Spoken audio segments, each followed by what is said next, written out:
Perkenalkan, nama saya Nesa Hoirul Aini dengan 3 digit NIM terakhir 156. Saya akan menjelaskan tentang latar belakang dari student project ini. Olahraga sendiri merupakan salah satu kegiatan untuk membentuk kondisi tubuh yang baik. Pada atlet sendiri, hal ini sangat penting untuk performa para atlet. Kegiatan olahraga dan latihan-latihan yang dilakukan oleh para atlet ini memberikan pengaruh pada tubuh yang salah satunya merupakan sistem endokrin. Sistem endokrin ini akan berpengaruh pada pengaturan hormon-hormon yang akan berpengaruh pada sistem metabolisme, tumbuh kembang, dan reproduksi. Namun, para atlet dan coach terkadang melakukan kelalaian yang berdampak pada kondisi kesehatan para atlet. Terkadang, kondisi para atlet ini menjadi sangat buruk. Maka dari itu, hal ini sangat penting untuk dipelajari, apalagi untuk para coach dan atlet-atlet. Rumusan masalah yang ada pada student project kami yang pertama adalah apakah hubungan sistem endokrin dengan kegiatan olahraga yang dilakukan oleh atlet tersebut? Lalu, apa sistem endokrin berdampak sangat besar pada kesejahteraan atlet? Lalu, bagaimana mekanisme sistem endokrin dalam menanggapi kegiatan atlet yang banyak yang akan berpengaruh pada sistem metabolisme, sistem perkembangan, serta sistem reproduksi mereka? Lalu, tujuan dari student project ini adalah yang pertama untuk mengetahui bagaimana mekanisme hubungan sistem endokrin dengan kegiatan olahraga dan latihan yang mereka lakukan. Lalu, untuk mengetahui dampak-dampak dari latihan rutin yang dilakukan oleh para atlet terhadap sistem endokrin mereka. Lalu, untuk mengetahui bagaimana sistem endokrin ini saling berkaitan dan berdampak pada sistem metabolisme, sistem pertumbuhan, dan sistem reproduksi yang dimiliki oleh para atlet. Lalu, manfaat dari student project ini adalah selain sebagai ilmu pengetahuan di bidang kedokteran, ini juga sebagai edukasi untuk para coach dan para atlet agar bisa lebih menjaga intensitas dalam melakukan latihan-latihan rutin yang diharapkan bisa menghasilkan performa yang baik bagi para atletnya. Jadi, kesehatan mereka juga lebih terjamin.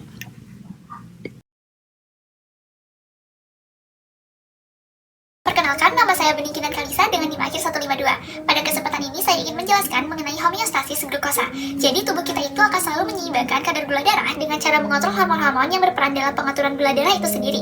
Di antaranya adalah hormon insulin, glukagon, epinefrin, dan growth hormone atau yang biasa kita sebut sebagai GH.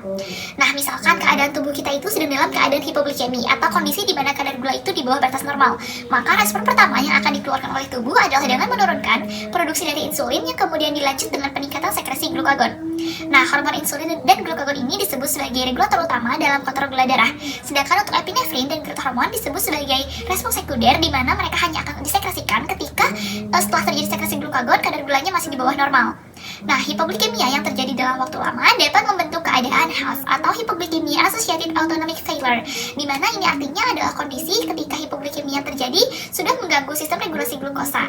Nah, sekresi epinefrin di sini itu menurun karena gak ada respon dari insulin dan glukagonnya. Kondisi HAF ini bakal rentan dialami oleh atlet yang melakukan olahraga intensif secara berkepanjangan. Perkenalkan, nama saya Putu Anidera Pramana Devi dengan 3 digit NIM terakhir 153. Jadi di sini glukosa merupakan salah satu sumber energi utama tubuh, di mana glukosa sendiri akan diubah menjadi ATP atau adenosine trifosfat. ATP merupakan satuan energi yang dikonsumsi tubuh dalam berbagai cara. Ketika semakin banyak tubuh melakukan aktivitas fisik seperti berolahraga, maka semakin besar pula proses pembentukan ATP yang dibutuhkan, sehingga kebutuhan glukosa tubuh pun akan semakin meningkat. Nah, untuk saat berolahraga, untuk mengantisipasi hal tersebut, tubuh akan menyediakan pasangan glukosa di luar kapasitas penyimpanan glikogen hati melalui proses gluconeogenesis. Nah, secara berurutan, glycogenolysis itu akan mendahului gluconeogenesis. Nah, pada stadium pertama setelah olahraga, proses glycogenesis yaitu proses mengumpulkan glikogen dari gula darah atau glukosa akan mendominasi proses produksi glukosa, di mana proses ini akan menghasilkan 85% glukosa tubuh. Nah, selanjutnya pada jam berikutnya, ketika pasukan glikogen mulai menipis dan prekursor glukogenik tersedia, maka tubuh akan melakukan proses gluconeogenesis yang kemudian akan menghasilkan 85% glukosa tubuh. Nah, selain saat berolahraga, tubuh akan melakukan gluconeogenesis setiap hari saat interval waktu makan dan saat tidur untuk memastikan ketersediaan glukosa kuota. Kecepatan penyerapan glukosa oleh otot rangka dipengaruhi oleh kecepatan transfer glukosa melewati membran sel dan dapat dilihat pada gambar pada slide. Jadi glukosa melintasi membran sel otot rangka dan melalui proses difusi terfasilitasi yang merupakan saluran protein khusus yang dikenal sebagai transfer glukosa 4 atau glucose transporter 4 atau GLUT4. Jadi GLUT4 akan secara konstan dan simultan didaur ulang pada membran vesikel antara membran vesikel plasma luar sel otot, di mana transportasi glukosa oleh GLUT4 akan difasilitasi, dan pada membran internal kompartemen endosom tertentu seperti pada gambar berikut. Saya Nadia Ernestine Sembiring Lepari dengan 3 digit NIM terakhir 155. Pada hari ini saya akan menjelaskan tentang metabolisme lemak. Lemak merupakan sebuah substansi dalam tubuh manusia yang memiliki fungsi sebagai penyimpanan cadangan energi dan berperan penting dalam kontraksi otot manusia. Sehingga pada saat sedang berolahraga, lemak berperan dalam produksi energi anaerobik pada otot rangka manusia. Lipid atau lemak tersusun dari serangkaian komponen yang salah satunya adalah asam lemak serta sebagian besarnya adalah trigliserida yang tersimpan dalam jaringan adiposa tubuh. Selama otot bekerja, sumber lemak yang signifikan dimanfaatkan oleh otot didapatkan dari pengangkutan FFA atau free fatty acid, rantai panjang dari jaringan adiposa. Dalam proses metabolisme lemak, ada bantuan dari protein yang memfasilitasi gerakan FFA masuk ke dalam membran otot serta membantu mengontrol regulasi metabolisme lemak. Rangkaian proses metabolisme tubuh mencakup banyak proses yang diantaranya adalah ketogenesis. Ketogenesis merupakan suatu proses pengoksidasian asam lemak yang akan memproduksi badan keton untuk menghasilkan energi alternatif bagi tubuh yang digunakan saat tubuh pada kondisi yang mendesak dan membutuhkan kadar glukogenesis yang tinggi.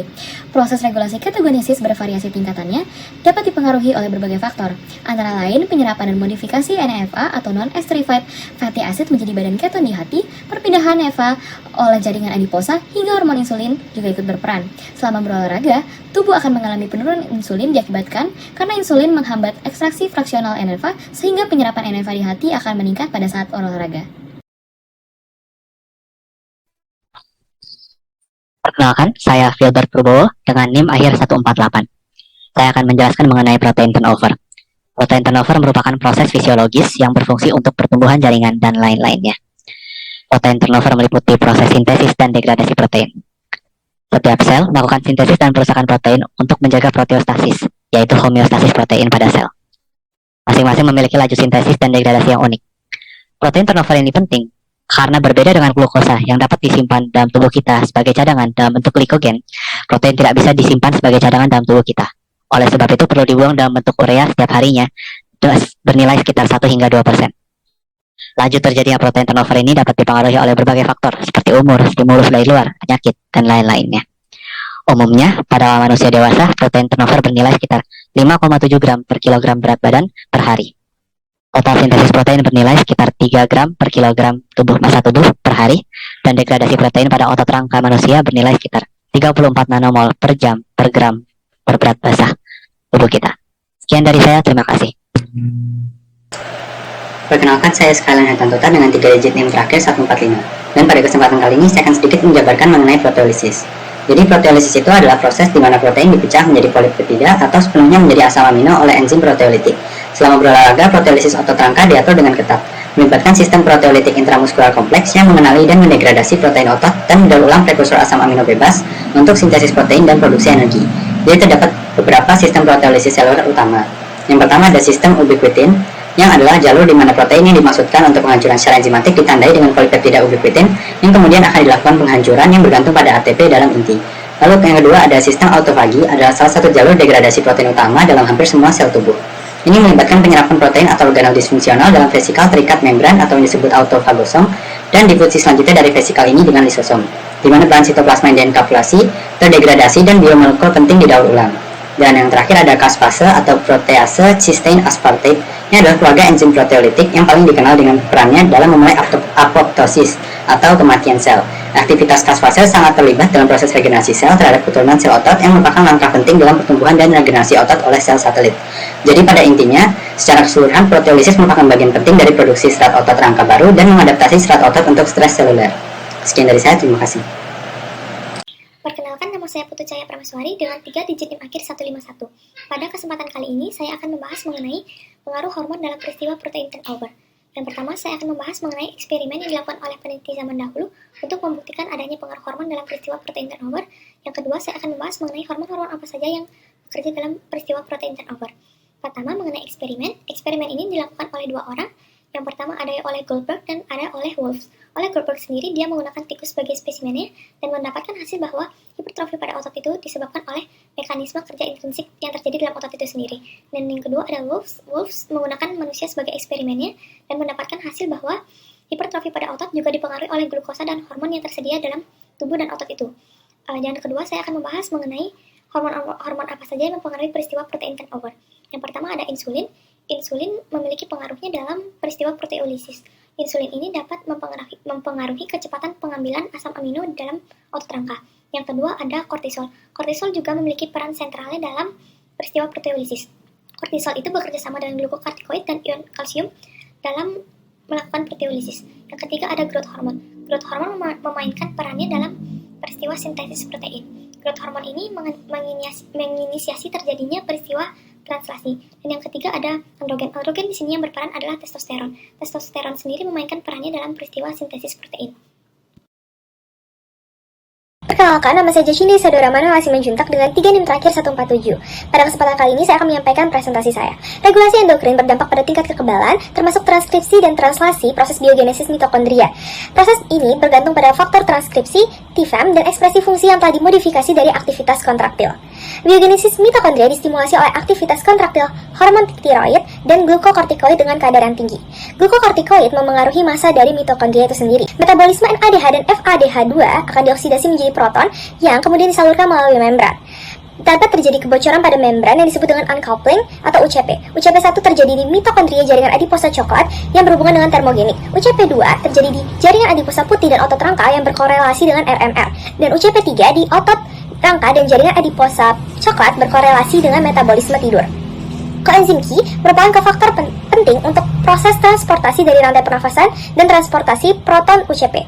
Dan koenzim Q sangat bergantung pada T3. Terima kasih.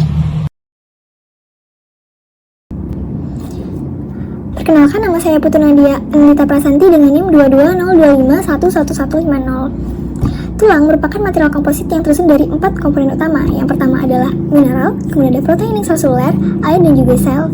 Nah, kekuatan tulang itu bergantung pada 2 komponen tadi, yaitu adalah mineral dan juga protein. Yang mana mineral ini akan membuat tulang menjadi kaku, namun akan menjadi rapuh apabila dipisahkan dari protein.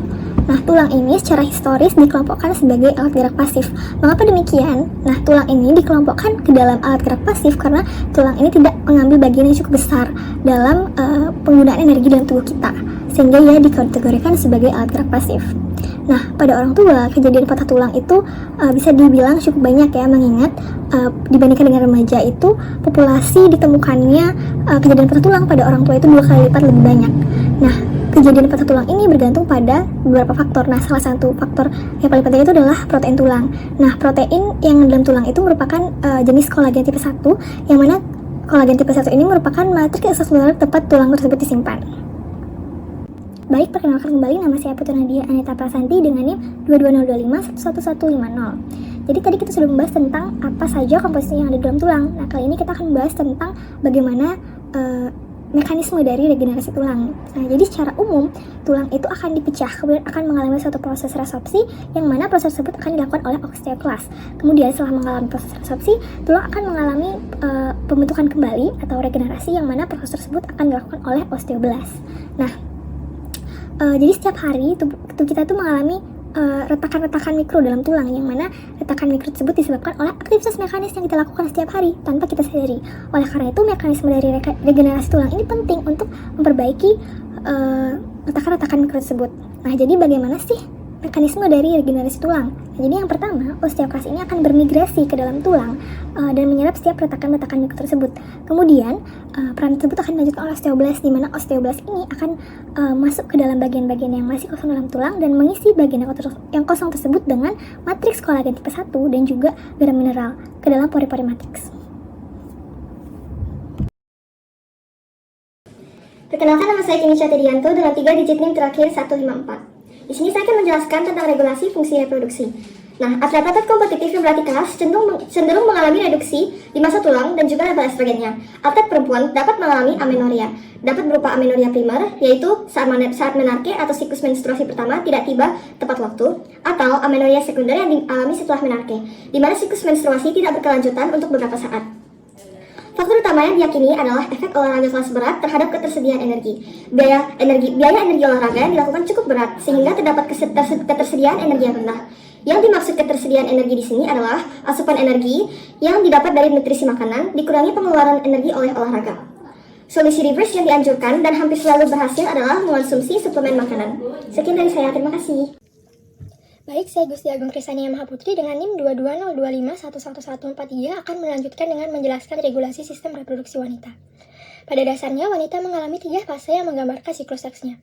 Pertama-tama, wanita memasuki fase folikular di mana gonadotropin releasing hormone disekresikan oleh hipotalamus. dan RH akan menstimulasi sekresi FSH dan LH dari hipofisis anterior. Selanjutnya, LH akan menstimulasi sel TK sehingga terjadi peningkatan konversi yang menghasilkan hormon androgen.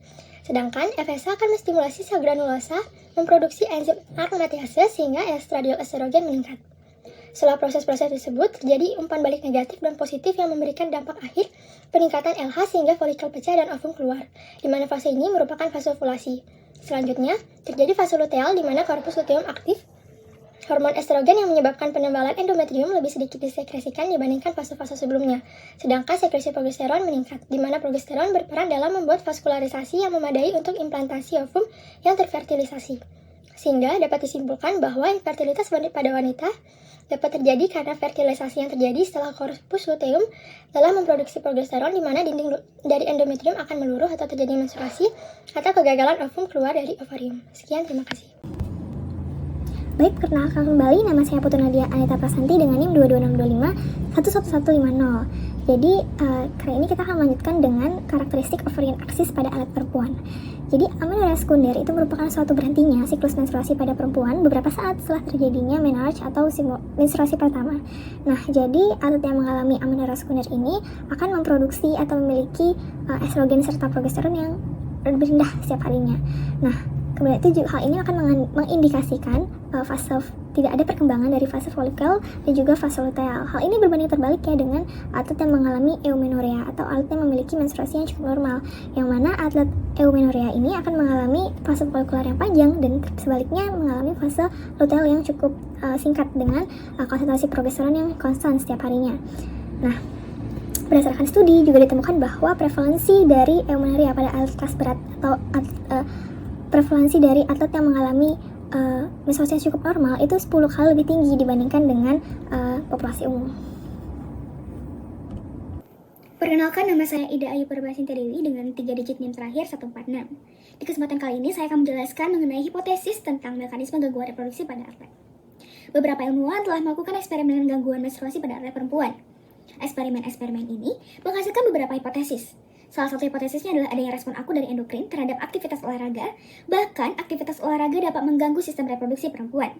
Misalnya, respon androgen terhadap aktivitas olahraga dapat memaskulinisasi perempuan, respon kortisol menandakan tertekannya sistem reproduksi wanita akibat stres, dan guncangan pada payudara saat olahraga menyebabkan adanya respon prolaktin yang hampir sama seperti prolaktin yang menekan sistem reproduksi pada ibu menyusui.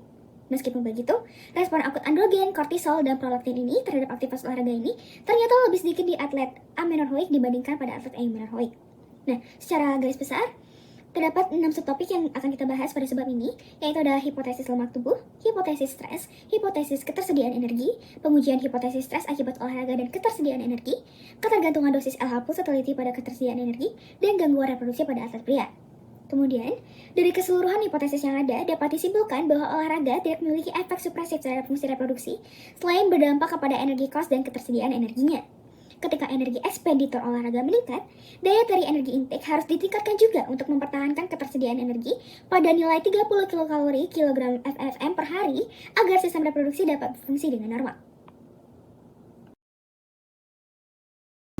Baik, perkenalkan kembali, nama saya Putu Nadia Anita Prasanti dengan NIM 22025 11150. Baik, berdasarkan uraian yang telah dipaparkan sebelumnya, kami dapat mengambil kesimpulan bahwa fisiologi olahraga sistem endokrin memiliki pengaruh terhadap perkembangan, metabolisme, dan juga fungsi reproduksi. Jadi, olahraga itu akan memunculkan suatu respons glukoregulasi akut, sehingga kebutuhan otot dalam tubuh kita itu akan terpenuhi. Nah, dengan membatasi suplai glukosa ke otak, latihan olahraga yang berkepanjangan serta diet akan memunculkan perubahan yang kronis pada perkembangan, metabolisme, dan juga fungsi reproduksi. Nah, dalam mengoptimalkan kinerja dari perkembangan tubuh kita bisa mengatur dua hal yang utama, yaitu dengan mengontrol status gizi dan juga mengelola program diet sehingga defisiensi energi kita itu dapat terminimalisasi. Saya Putu Anidia Dama Pradevi dengan 3 digit NIM terakhir 159. Jadi untuk sarannya ya, kita dapat membangun kesejahteraan fisik dan mental tubuh dengan cara melakukan kebiasaan rutin berolahraga, meditasi, atau kegiatan yang dapat melatih konsentrasi. Hal ini dapat dibuktikan melalui sejumlah penelitian yang menunjukkan bahwa olahraga meningkatkan banyak neurotransmitter seperti serotonin, endorfin, dan sebagainya, serta dapat meningkatkan dopamin sehingga menyebabkan fluktuasi signifikan, jadi suasana hati kita menjadi lebih baik.